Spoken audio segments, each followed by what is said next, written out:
I actually do have a topic of conversation, and hopefully won't go off on too many tangents and rabbit trails and all those like I did in the other video.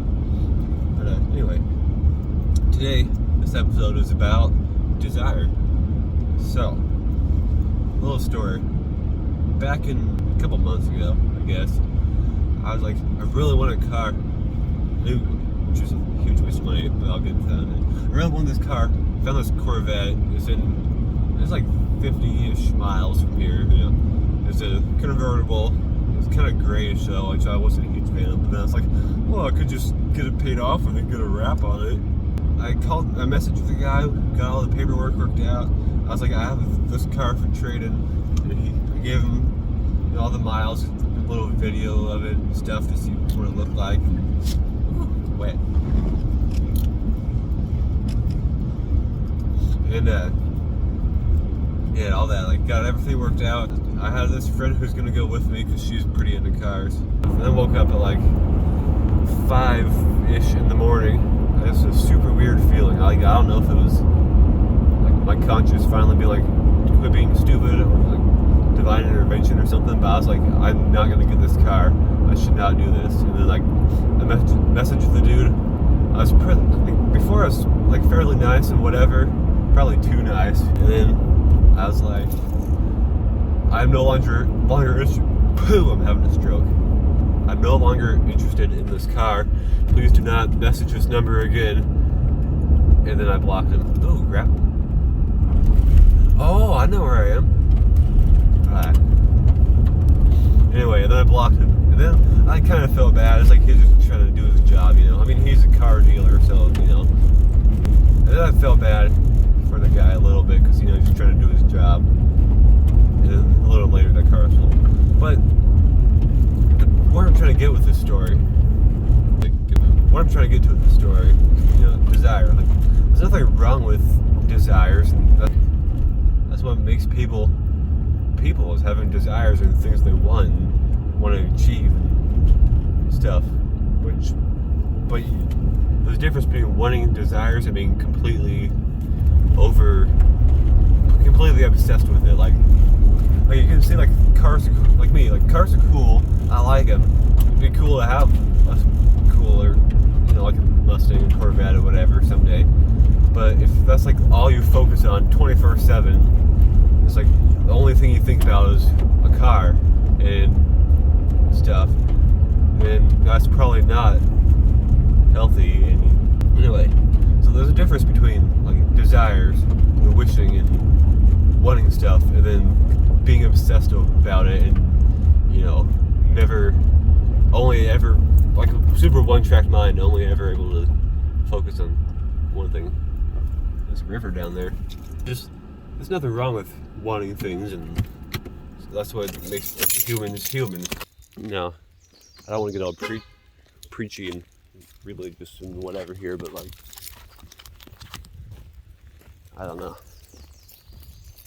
See, for those who don't know me, I am a believer of Jesus and that God is real and all that. So like, but I want to say, I say Christian, but, you know, society has such a bad image of Christians nowadays, which is kind of sad.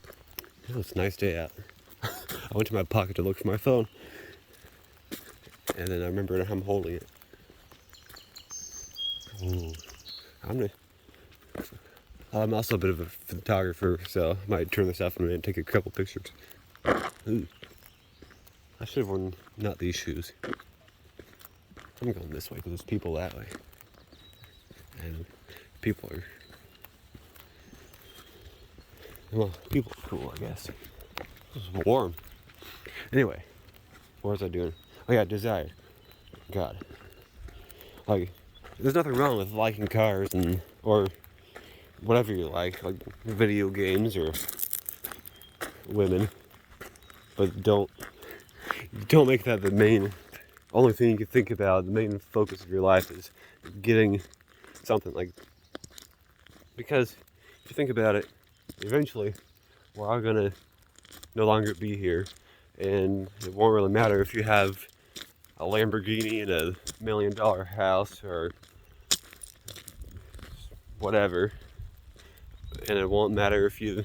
What I'm saying is, what really matters is how you treat other people, and you know, just to be a light for others and show the love of Jesus to others. Which I'm not always the best example of that. Like I can be kind of short fused with certain people sometimes. There's people that way too. Dang it, going back this way. So you know, focusing on God and Jesus. That's what really matters. Like even if like you can. If you don't believe that sort of thing, like I'm not gonna condemn you for it and whatever. Like you can believe whatever you want. Like I'm not trying to force. I don't think people should force religion and beliefs down other people's throats, whether it's Jesus or like other beliefs. Like okay, well I'm not gonna say anything because I'll probably get shot. But like. If you don't believe in certain things, you shouldn't like force people to not believe in those things, or the other way around. Like if you believe certain things are good and that everyone should have to do it, like you shouldn't force people to do that. Like you gotta make their own decisions. You can't bully people into getting certain things. And if you know me, you might know what I'm referencing here. There's my rant for the day. Now, one more thing though. I started talking about it and I forgot. And now I remembered again. But you know, not being the best example at times of being a light and showing love to others, because I work with a certain person, a couple people. I can get kind of short fused with them just because they're just very arrogant and one of them is very arrogant and full of himself and just really hard to work with. Like the third day, like the very first day I worked with him is his third day working there. He's acting like he's in charge and busting everyone around, and it's like, you've been here 3 days, calm down. But you know, I feel like he is a person that I should probably, with my own spirit, my own growth and stuff, I should probably have more grace for him, and you know, ooh, there's a mess back there. Always be kind to people, especially if they're hard to be nice to, because you know, a lot of times they're the people that need it the most.